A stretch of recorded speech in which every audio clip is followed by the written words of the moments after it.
Small business war stories. Small businesses are the soul of America. And this is where they tell their stories.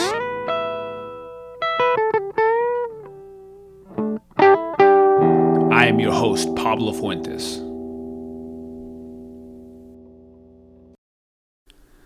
Hey, lovers of small businesses and good stories in general. Welcome to episode 141, which is part 2 of the interview with Bruce and Alligator of Alligator Records. And if you missed part 1 last week, pause this episode real quick. Go listen to part 1. It's amazing. This episode is going to be incredible. Even more music than last week's episode. For the first time in this 2-episode mini-series here with Bruce, we're introducing music interspersed into the podcast. So Alligator is a blues label, and we're showing all of, a sampling of their work over the decades with lots of different cool snippets of music. But if you missed that one, pause this one, go listen to that one. Or you can listen to this one as a standalone. This one is very music heavy. It's got some cool tracks in the beginning. And then the second half is very heavily loaded toward probably the most intense personal story we have ever heard in 141 episodes of the podcast. It involves a train getting derailed, and I will leave it there because it's a very harrowing story that had some positive outcomes, some not so positive outcomes out of it, but I don't want to steal Bruce's thunder with that particular one. Let's kick it off here, and we'll kick it off here with one of my favorite artists in Alligators is this guy Dave Hole, who is an Australian slide guitar player who actually plays over the fretboard. If you can imagine, usually you have your hand under the fretboard. This guy puts his finger in the slide over the fretboard, and he is an unbelievable guitarist. Very powerful guy to listen to. And we'll start off here with a great track called Demolition Man.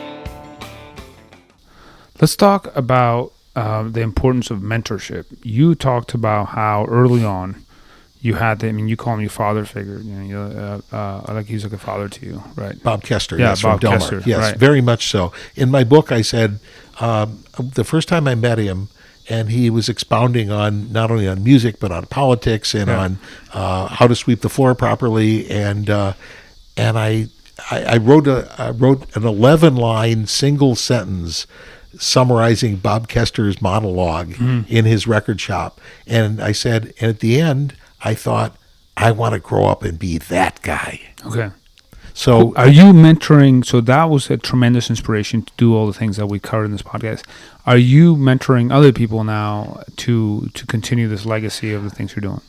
When asked, yes. One of the things that frustrates me, first I should say that for a number of years I was involved with an organization called the National Association of Independent Record Distributors and Manufacturers. And it was all independent labels. And we would get together every year. And one of the things we would do is the more experienced amongst us would get together with the less experienced and try to teach them. My motto was always, don't make the same mistakes I made, make brand new mistakes. Right. So that was a mentorship that was very conscious as an organization, and I sat on the board of that organization for over 25 years. And now there's an organization called the American Association of Independent Music, A2IM, which does some of those things, but is not as much an organization of the little independents. You know, they have members like Concord and Beggar's Group that are operating on a hit level, and some of us who never. I never thought I'm going to have a hit record. You did though, but yeah. Well, not by the standards of hits, you know, pop hits. Yeah. You know, I've had some of the best-selling blues records, but it was never my goal to be known to, you know, every person in the world because I had an easily digestible record. I'd be happy if everybody in the world. I'd be happy if everybody in the world wanted to listen to Hound Dog Taylor, but I'm not going to sit around thinking, let's make a record that everybody in the world is going to want to listen to because it's easy. And here I am going to use this opportunity, since we just talked about Hound Dog Taylor, to put another track from him. We put one track in the first episode, episode number 140, the first part of this series. That was Give Me Back My Wig. But now I want to show you Let's Get Funky, which is a cool, high energy, awesome track that Hound Dog put out under the Alligator label. You feel like getting funky, Mr. Brewer? Let's get funky for a little while.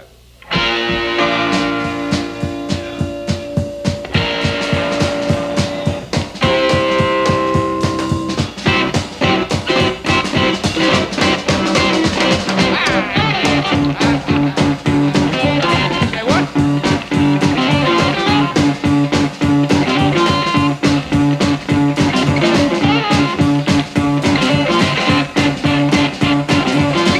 I hear you. Yeah. I hear you. Yeah. You all right? Because it, you know, when I hear pop hits now, they seem even thinner than pop hits when I was growing up. You know, there's a lot of popular music I don't get because it seems like hardly more than a lick and a repeated line. You know, Well, pop hits when you were growing up was the Beatles. yeah, but you know, the early Beatles were pretty simple. Yeah, no. Yeah, but yeah, I mean, still, yeah, you're right. Well, pop hits when I was growing up, I like to think pop hits when I was growing up was Little Richard. Okay. Because that deserved to be a pop hit. That deserves to be heard in every living room in the world. Okay. Greatest rock and roll singer ever. But I didn't hear all that much of Little Richard. So as you continue to look, I mean, you were talking before we start rolling a lot about thinking about legacy. Yes. And so how do you think about that? How do you think, and what are the things you're doing to ensure that all the amazing work you've done continues? Well, the question of whether what I have done so far and what my artists have done will be heard, I think I've answered, because the digital world will allow that music to be available forever. My big concern is who is going to carry on. Who, if I'm the son of Bob Kester, in a way, who is my son? And right now I don't, or daughter, and right now I don't have that person. There is nobody. I have a great staff of people working for me. 14 people work for me, and I could not ask for better people. They work all the time. They are dedicated. They love the music. I don't have to look over their shoulders. But none of them has come to me and said, I want to sit up in the studio until 2 o'clock in the morning and be at work at 8 o'clock the next day. Right. Because I want to know how to work in the studio. I want to hang out at every rehearsal. You know, I want to go with you to clubs and scout music. Yeah. They have families. They go home at night. Yeah. You know, How sane. I'm a ridiculously obsessive compulsive. Yeah. You know, I'm married, but my wife lives in a different city, so I'm only with her 2 days a week, if that. And the rest of the time, we're here in my house, but if you went upstairs, you'd discover that I've got a jam-packed office where I just did 507 royalty statements that I do every 6 months myself, nights and weekends, because somebody needs to do them. Right. So I work. That's on top of the jam-packed office. That's in your actual office. Yes. So I work all the time. Yeah. You know, and 90% of it is, as I said when we were talking earlier, 90% of it is work, is business work. It's not listening to music or doing anything like that. It's silently trying to figure out how to make more sales and how to pay artists properly and negotiating contracts and just craziness and lots of things that don't work. That we try that don't pan out. I'm gonna ask you I want a mentor. I want to be a mentor. I want a protege. I'm sorry, I should say that again. I want a protege. I don't have that protege. And it scares me because I don't know who's going to carry on and discover the next Hound Dog Taylor or the next Kingfish and bring that artist to the attention of whatever public they can beat up and muster to come and listen. Yeah. And this is a good spot to talk about another favorite artist that I have in Alligator. This is a harmonica or a blues harp player, Charlie Musselwhite, and this is a song called 38 Special. Charlie is a beastly player, and he splits time between the Mississippi Delta and Clarksdale, Mississippi, and I believe Marin County up in the San Francisco Bay Area. But this is 38 Special from Charlie Musselwhite.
What's your A&R process? Like, how do you find new artists and new folks? It's very random. Yeah.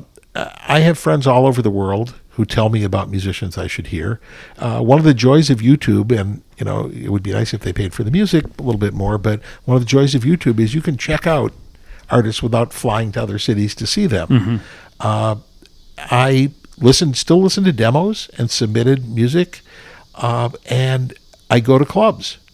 And pretty regularly, sometimes to see somebody I know, but sometimes not.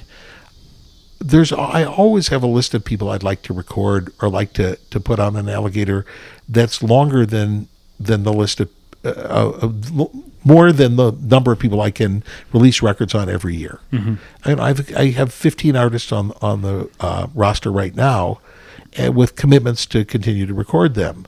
And we only release between 7 and 9 records a year. That's all we can promote effectively. Right. If we release more than that, they compete with each other. Even with 7 to 9, they compete with each other.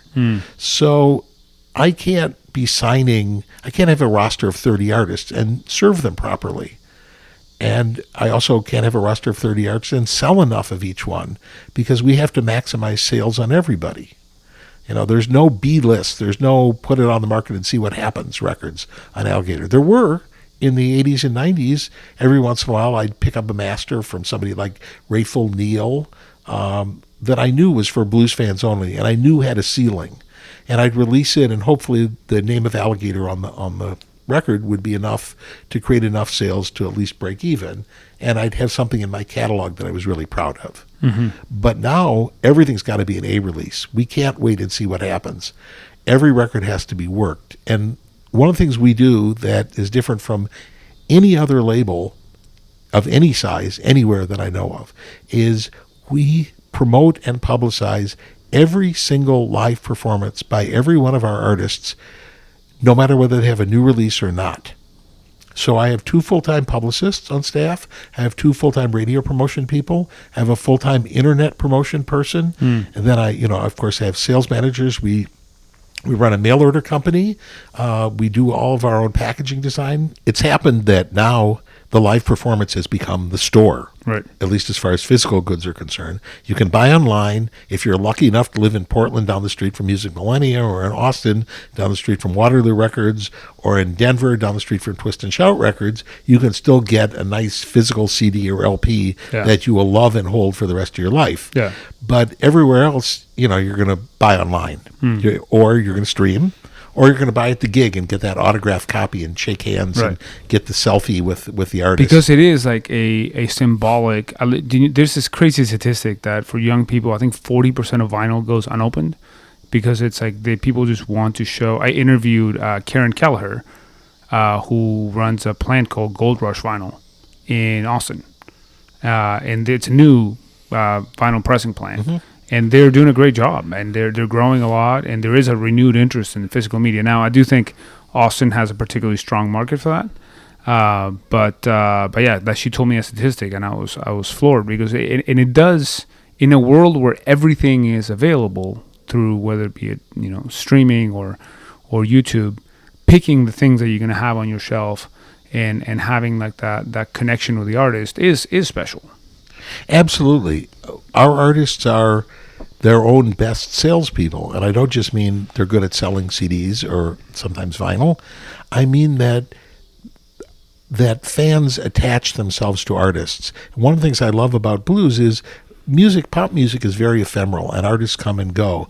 But people who connect themselves with blues artists, fans who become a fan of Marcia Ball or Tommy Castro or Toronto Cannon or Shamika Copeland, tend to be lifelong fans. And they hang with the artist, and they feel like, in a sense, the artist has a piece of them and they have a piece of the artist. Yeah. All right. So Bruce here served us on a platter an opportunity to share music from 3 amazing artists. And we'll start first with Tommy Castro. And this is a song called My Old Neighborhood. Tommy is part of a newer wave of blues musicians. So check out My Old Neighborhood.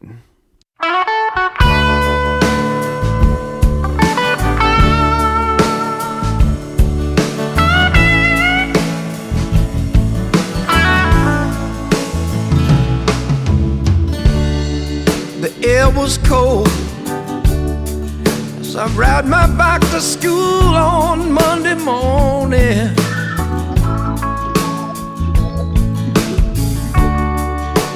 Bag lunch in my hand, rain clouds are forming.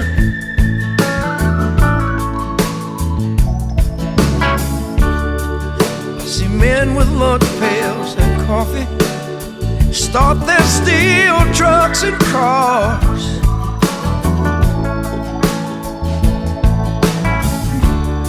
They had good union jobs, they drank and worked in man's bars.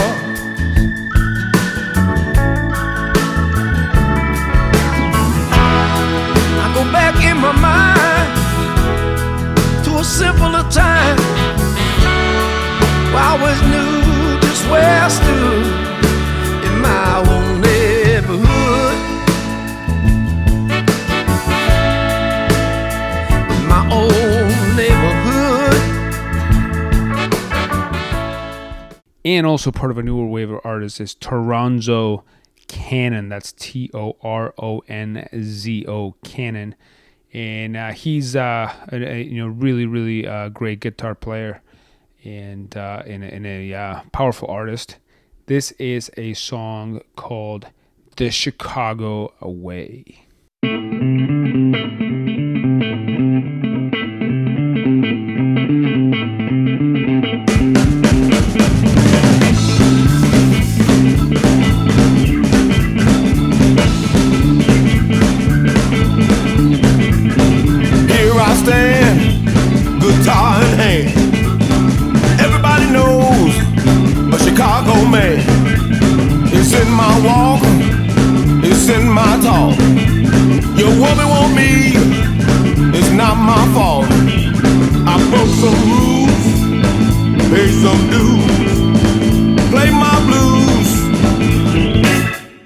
the Chicago way.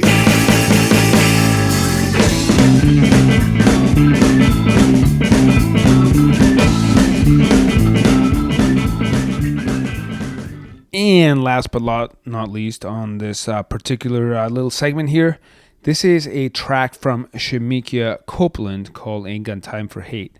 And Shemekia is somebody who has evolved a lot as an artist, and this kind of represents the where she currently is with her vibe. Again, let's check out Ain't Got Time for Hate.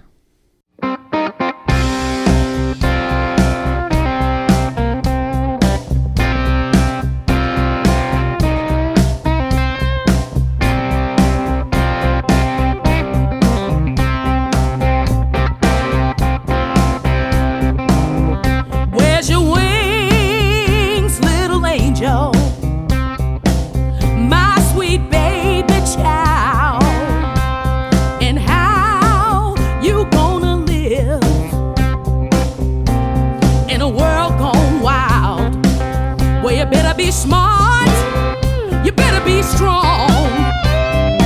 Ain't gonna be here long. I don't care if you're rich, never had a dime. This whole life is an uphill climb, and I ain't got time, ain't got time, ain't got time for hate. One more moment is a moment too late.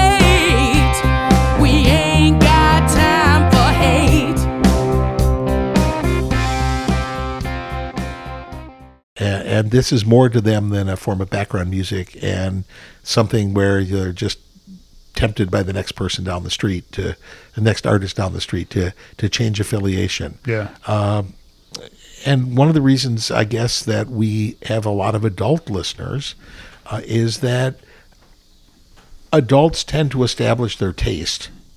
You know, it's the advertising mantra is that you reach people between the ages of 18 and 22 when they decide what kind of beer they're going to drink for the rest of their lives, right, or what kind of car they're going to drive.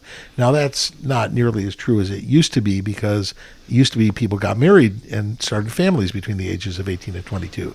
Now people are trying out craft beers when they're 50. Mm-hmm. But music tastes, I mean, I fell in love with the blues when I was 18. I'm still in love with the blues. Mm-hmm. And music tastes in general tend to be the same throughout people's lives. Mm-hmm. So if I can turn people on when they're 22, they'll be with us when they're 42 and 62 and 82, or more specifically, they'll be with those artists. Mm-hmm. That's great. There are two specific questions that I wanted to ask you before the show that I want to make absolutely sure that we get to. And one of them is an amazing story. The other one is an egregiously difficult and unfair question. So I'm going to start with the unfair, egregiously difficult question. If your name had to be associated with one record for thanks a lot. Legacy, yeah, I know. What's the one that you kind of feel? I mean, I know we talked about Hound Dog and Fess or Professor Longhair. What is like the one that you feel is closest to? I mean, to your particular soul. I told you it's difficult. Well, you know, obviously I have a very close relationship with that first Hound Dog Taylor record. It's how I made the label happen. Right. And it was the first thing I ever produced, and it was a huge risk, and I didn't know what I was doing. So there are all kinds of associations with that. You mentioned the Professor Longhair Crawfish Fiesta, and certainly that would be on the list. There's a record that we made in 3 hours that we weren't expecting to record. So I'll tell that quick story. I was making an anthology in the mid-1980s called The New Blue Bloods, mm-hmm, to show off some of the new talent that had arisen in Chicago. I had done a series earlier called Living Chicago Blues, which was multiple LPs and then CDs.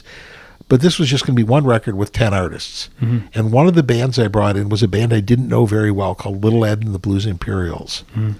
I had worked with J.B. Hutto, Ed's uncle, who was his teacher, and Ed was and is a slide player, and just makes very rambunctious music, very raucous, raw music. And I brought them in to record 2 songs for an anthology. And they had never seen a recording studio before. They had no idea what was going to happen. And we set them up. We had amps and drums already because we were recording multiple bands that day. And they just did it like they did it in a club. And they recorded within 30 minutes. We'd recorded both the songs they had rehearsed. And I had booked 3 hours of time because everybody else was overdubbing and redoing the vocals and doing multiple takes, and they were done. Mm-hmm. And I had 2.5 hours of studio time. So in one of the smartest moves that I ever made in my entire career, I said, would you like to record a few more? And they launched into their show. And they put on a show for us in the control room while they were recording 30 songs in 3 hours. At 10 songs in, I came out and I said, I'm signing you guys. I don't have a contract with me. We can't negotiate anything. Will you trust me and keep going? And so we ended up with 30 songs in the can and picked the best of them for their first album, which is called Roughhousin', the slogan of Alligator's genuine house rock and music. So this was, Roughhousin' was as close as I could get to using that house rockin' word. And at this point, we owe it to ourselves to check out this band, Little Ed and the Blues Imperials. This is a band that Bruce was so excited about. So this is a track called Old Oak Tree that's in that album that Bruce is talking about.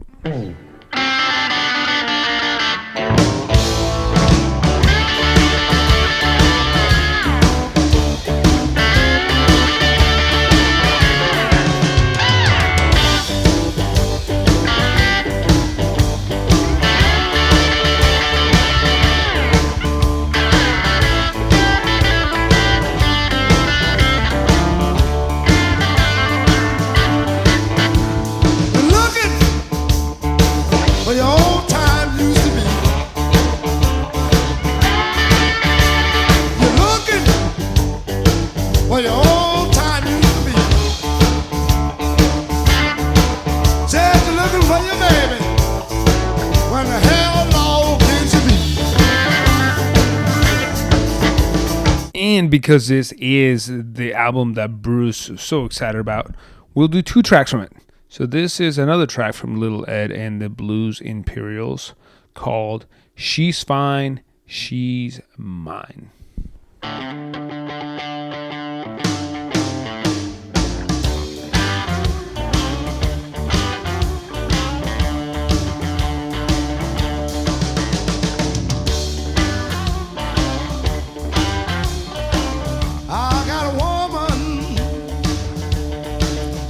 So good to me.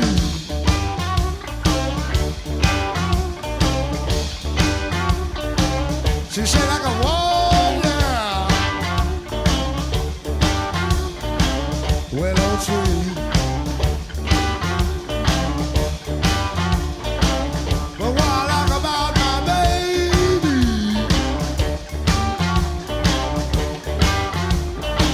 she's so fine to me. And they've been with us ever since. Ed, there were a couple personnel changes, and Ed established the lineup of the band 2 years later, and it's the same lineup now that it was in 1987. Wow. Same 4 guys. Wow. That was such an unfair question that we So will say those 3 records That's are... that one is close. That's one is really close to my heart too. Okay. Partly because Ed and I have become like family. Okay. That's awesome. But a different day, I might give you a different answer. That's totally fair. The other story that I wanted to make absolutely 100% sure we talked about was that, ill-fated but also amazing and all's well that ends well. Train ride, kind of well. Train ride in Norway. That's true. Actually, there is a coda to that story that's not well. No, there's a bad part of the story. Yeah, but you're still here, so that's a good part. Yeah, I'm not generally a very brave person. I try hard to be as cowardly as possible, but every once in a while I make an exception. So in the fall of 1978, I was on tour with one of my artists, Sun Seals, now sadly deceased, and his band in we just finished some dates in Sweden, and we were going to Norway. We were on the train from Göteborg, Sweden, to Oslo, Norway. And it was, I was there as tour manager and, help with the equipment guy. And I had booked the dates. I was working with the promoters, in Europe. Yeah. So son was there, wonderful singer, guitar player. His loyal bass player, Snapper Mitchum, who had become quite a good friend of mine. Very good rhythm guitar player named Lacey Gibson. Wonderful blues sax player, who I later did a full album with, A.C. Reed. And the drummer was a guy named Tony Gooden, who had been with Sun for quite a while, and was a real. He was a kind of a rough around the edges guy. You might not feel real comfortable if you ran into him in a dark alley. Although he was perfectly nice, but he was a little raw. So we were in the last two compartments of a 4-car train, and we came around a curve in the night, and the back wheels of the train derailed. And it was completely dark, and the car began to tip over. And I could hear feel the car bouncing along the rails, and then it began to tip over. And what I didn't know is we were at the edge of a 90-foot embankment with a fjord, a dredged channel of water at the bottom. And the car flipped over. I got thrown into the aisle, which was good because a giant trunk landed in the seat I had been in seconds before. And we skidded down this embankment and ended up with the back end of the car in the water, not very far in the water. And people, no lights, and people screaming, and people unconscious. And because the bank was so steep, the rest of the train was up on the track, but nobody could get to us. I mean, literally, it was like jumping off a cliff. And I realized that, first of all, the car was still slipping slowly into the water, and people were injured. And I realized that the car had to be evacuated. Meanwhile, in the dark, I had called out to my band members, and when I called to Tony, the drummer, he was first silent, and then I heard him scream.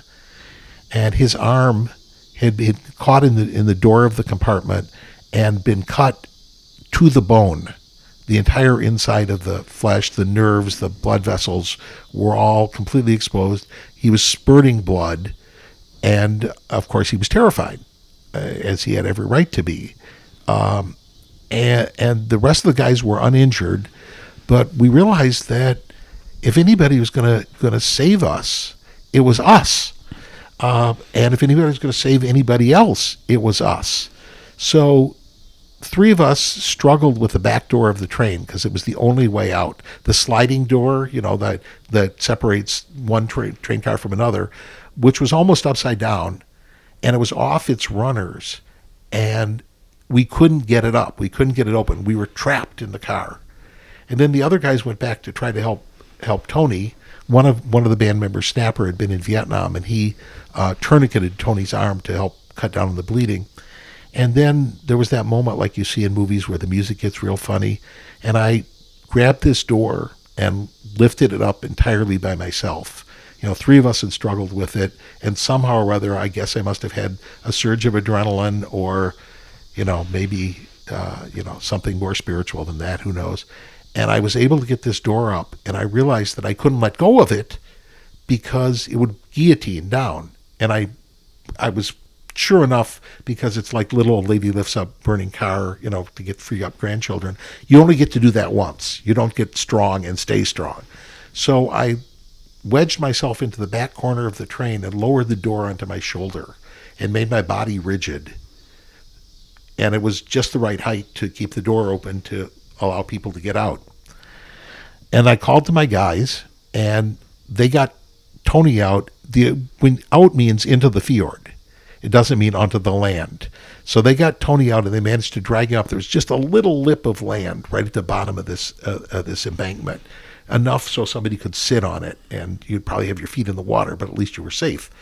They got Tony out, and a couple of the other guys got out, and then Sun Seals and AC Reed clambered out and stood chest deep in cold water. And this is a dredge channel, so this is not a solid bottom. They're sliding. They're holding onto the back end of this train car that's still moving, only an inch or two, but it's still moving. And Snapper Mitchum, who had been a paratrooper, crawled from compartment to compartment, dragging people out, helping people out who were conscious, and came down to the back of the train where I was completely stuck, unable to move, and basically sort of hurled them into the water. And my two guys, I was the road manager. So I had gone from road managing a band to road managing an evacuation. The two guys would drag them up on the bank, and eventually we managed to evacuate every single person on the train car. Still nobody had gotten to us. Somebody up on the track had gone out to a road. It was a remote area, flagged down a car. They had gone to the nearest town. They were getting the volunteer fire department. People were trying to help. They just were unable to. So we had the entire line of people from the train car lined up on the bank. Some of them, when we finally got them out of there, over 25 people went to the hospital. But as it turned out, the most serious injury was, in fact, our drummer, Tony. So I was quite sure, because I was inside a train car where I couldn't move, that was slipping into the water. I was quite sure I was going to die that night. That I was going to drown inside a train car, which I knew if I moved, the door would come down, and then I was trapped.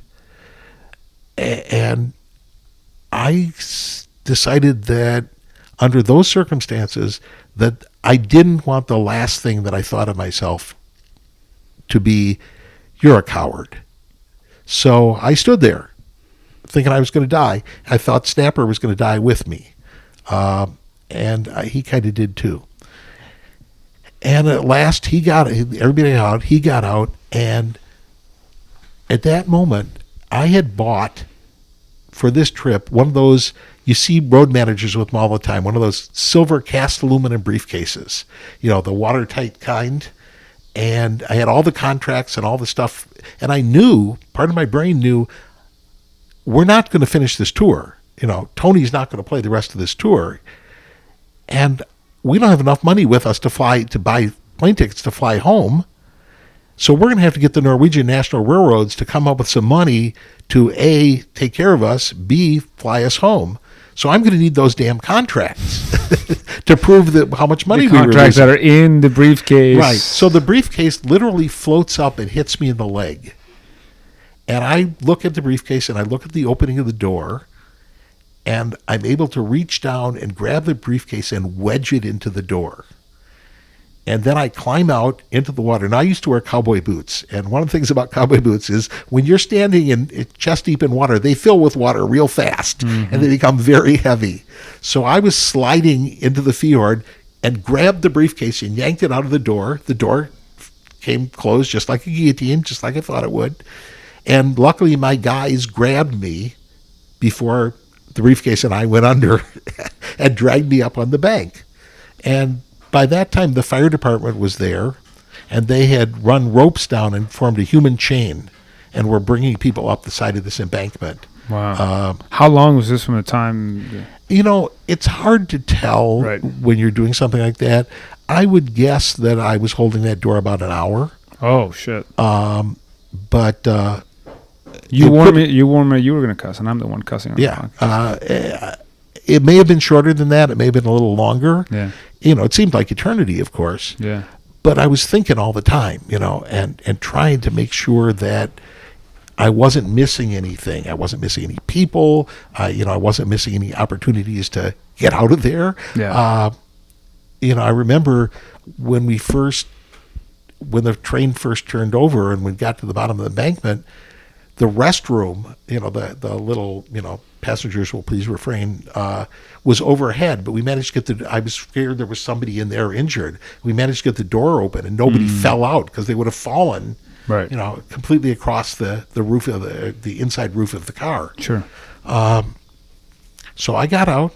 I was okay, and Tony was in the hospital. And the next day, I got up and I got a taxi. I was in a town called Moss, Norway. They'd put us in the hotel, and they put some people in the community center, just wherever they could find, put a cot or whatever. And I got a taxi and rode 40 miles into Oslo and went to the U.S. Embassy there for help. They were really good. The ambassador was from Chicago. They assigned a good guy to me, and we went right to the office of the Norwegian National Railroads to start talking to them about what they were going to do to compensate us. And one of the things they did is they gave me a ride the trains free pass. In Norway. So I got to, that night, ride the train back to Moss, Norway, over the same section of track. Oh, Jesus. What a gift. Wow. Next time, guys, how about a car service? Yeah. How did that experience impact? Were you thinking there when you thought you were going to die? How did that impact what you would do for the upcoming decades? Probably it's a little cliched, but I did think every day of my life could be the last day of my life. Mm-hmm. So I better do something good with this day. Right. I'd better figure out what I want to live on past me. Right. Because that's going to happen sooner or later. Mm-hmm. I'm working on immortality, but I haven't mastered it yet. There you go. I began thinking about all the things that I needed to get done. One of the things I joke with my friends, I can't die. My to-do list is too long. You see, I told you I can't throw away a newspaper without reading it. You might have noticed in my office feet-high stacks of magazines that I haven't read yet. Yeah. And I have an entire room of CDs upstairs that I've never listened to, as well as some in that shelf unit over there. Okay. I've never listened to once. So I've got to do all those things. Plus, I've got a list of, a couple hundred classic movies I've never seen, and there are thousands of books I haven't read. And more important, there are artists who are going to need my help. Mm-hmm. So I've got to stick around. But of course, it did teach me that, just because you're a coward, you're not a coward all the time, which was nice for me to know because I think we all have doubts about ourselves. Mm-hmm. And I maybe had more doubts about myself than a lot of people did or do. And it taught me, I respected what I had done. Looking back at it, I don't think I could have done it better. I think I did everything right. Mm-hmm. And it's nice to feel that. I got a note from an old couple from Arizona who had been in the compartment with me, thanking me for saving their lives. Mm. And it was pretty touching. And I guess the irony of this evening was that the night before. Oh yeah, the night before, I had gotten into an argument with a guy who was actually the opening band for us in Gothenburg was a Swedish band, and the day before that they had all their equipment stolen. So they were very unhappy, angry, and not sober people. They had borrowed equipment, they played the show, and after the show, to tell the whole story, Tony, the drummer, was a heavy drinker, and Sun Seals was doing a very long set. And Tony kept saying, I got to go to the bathroom. And Sun was pissed, so to speak, and just kept going. And Tony eventually peed in his pants, and luckily he was behind the drums.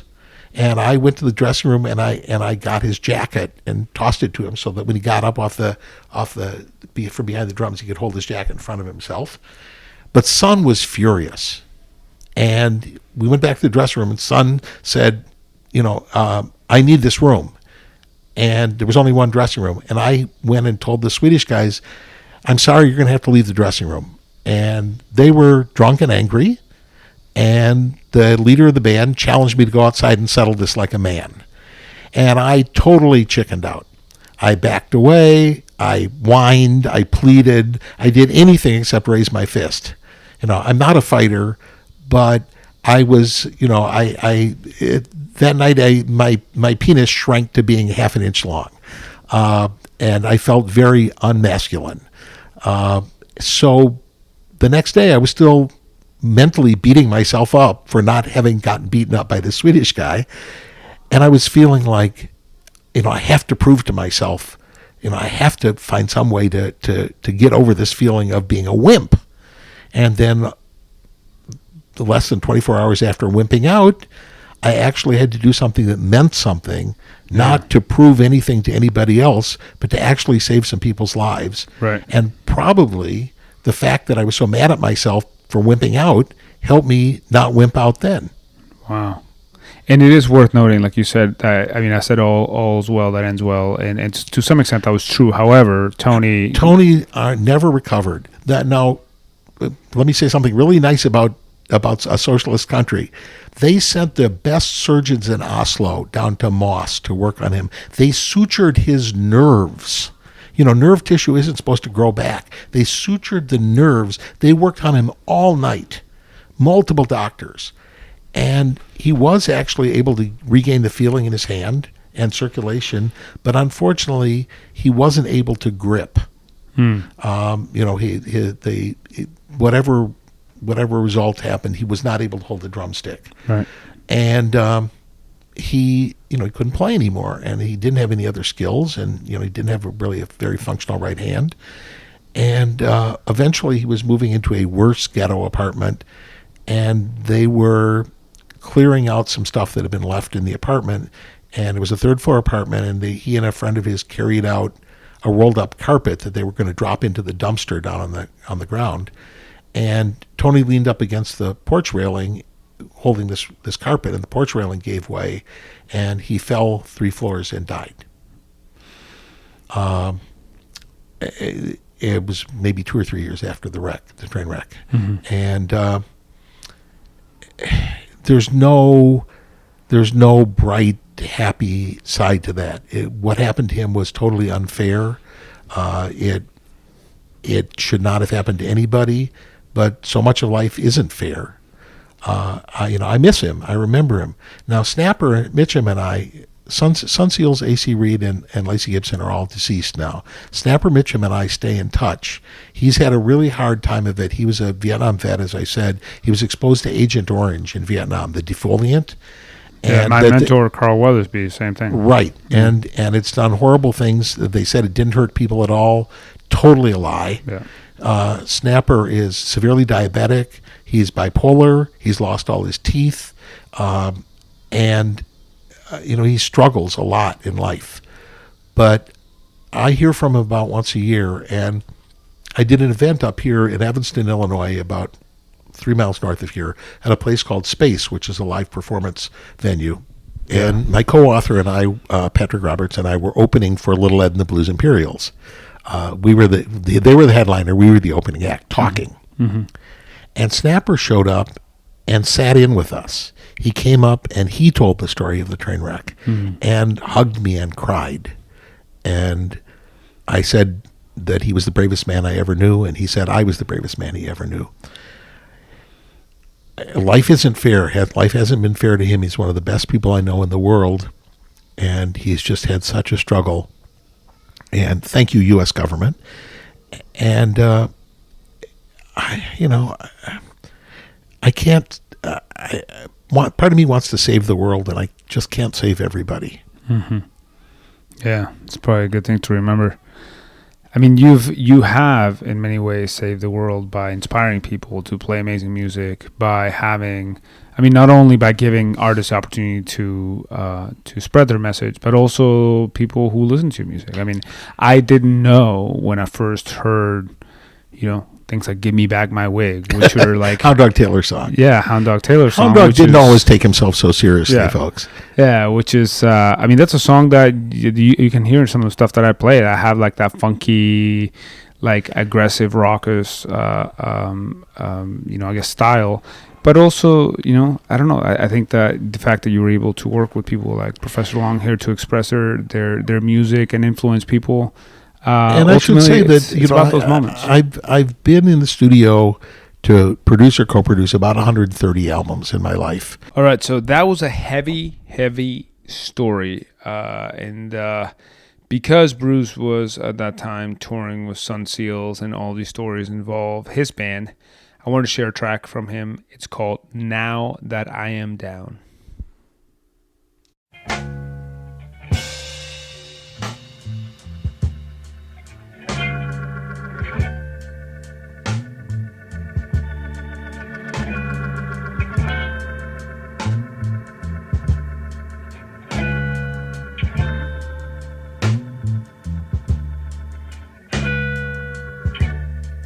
When I had money,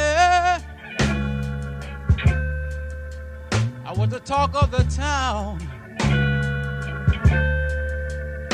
But now I'm broken raggedy,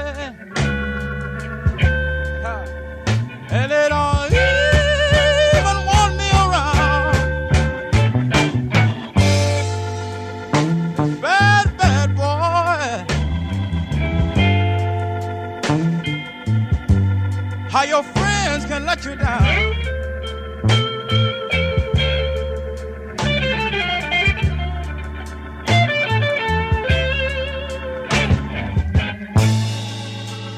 You know, I think I'll pack my rags and move on to some other town.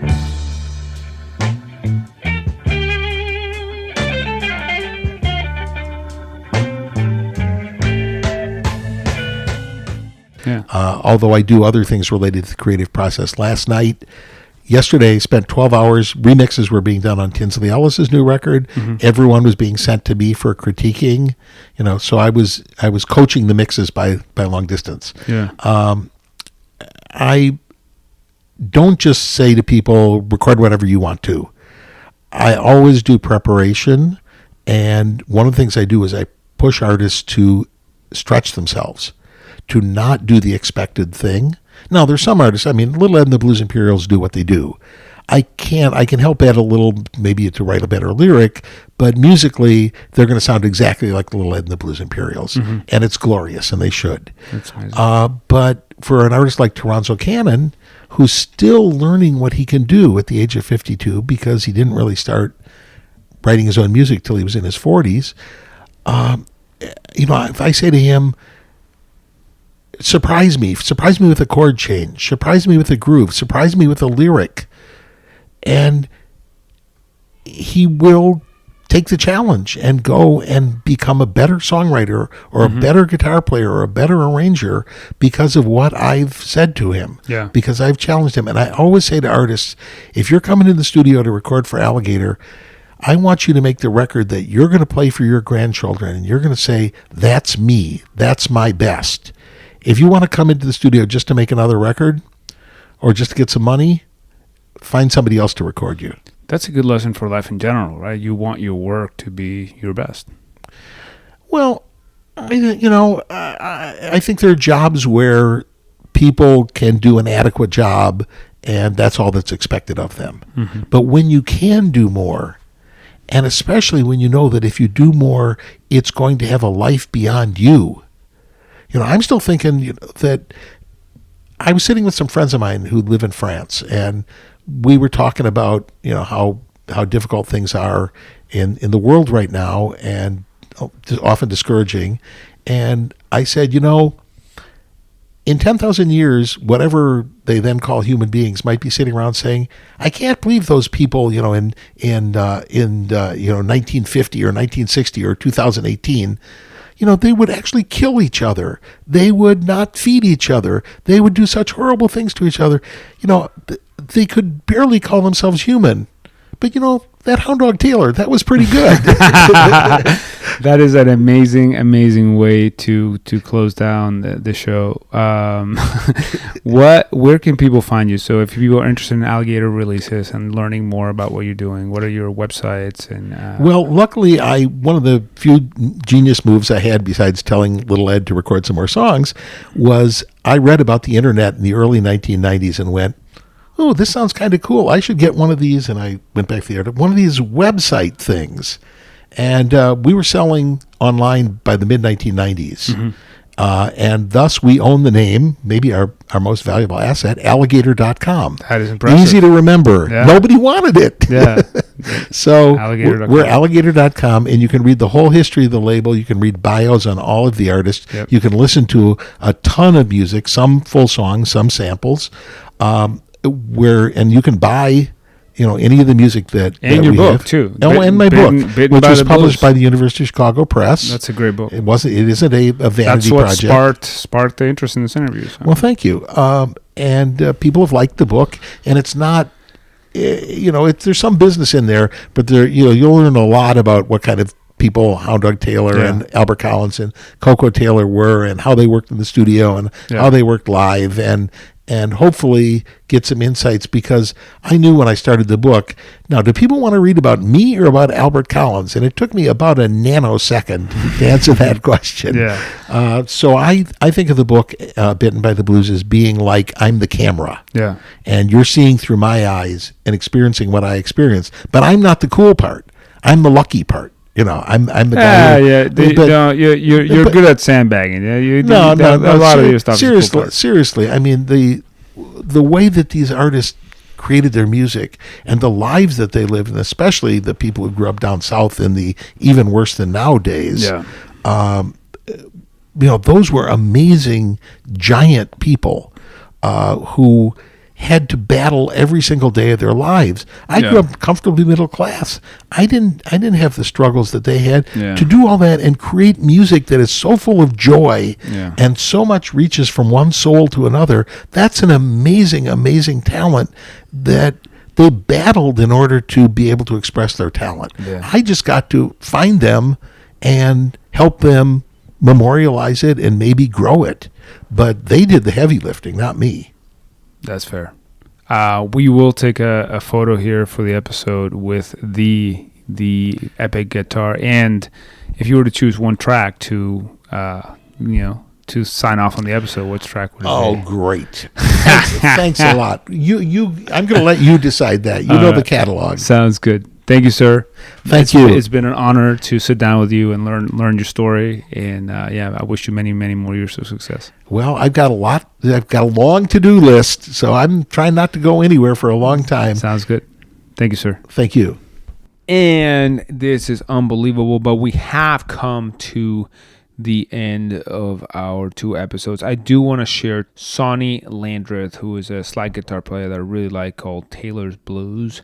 And with that, I'll sign off, and I'll leave you with these tracks. Thank you so much for listening, and let us know if you have any questions or thoughts at smallbusinesswarstories.com.